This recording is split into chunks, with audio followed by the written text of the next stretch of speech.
अल्लाह फल्ला दी बंदगी कर बंदिया, पढ़ के बंदगी ने काम आमना ही। औखे वेले ने किसे यार बनना किते अपने दा फल पावना।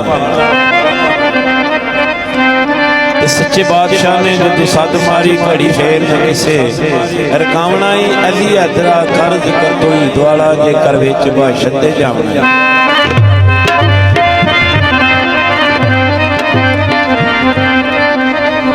ते दुख वेख के जिंदगी अपनी अगे करा की हुण मर नहीं जाण दा।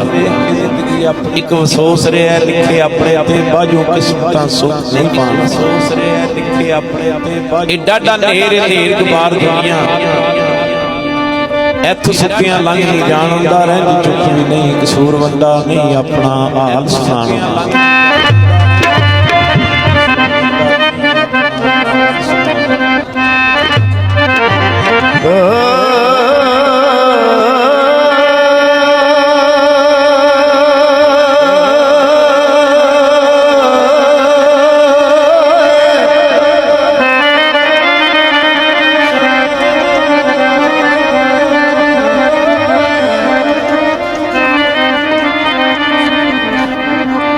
शम्मा कोल जड़े के रैन जिंदा है फौजिया पतंगा दी लोड़ कोई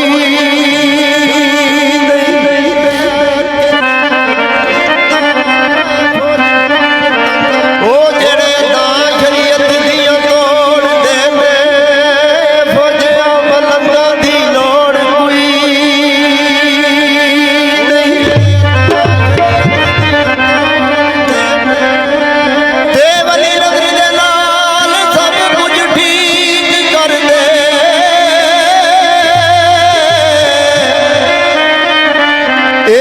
नसीहतां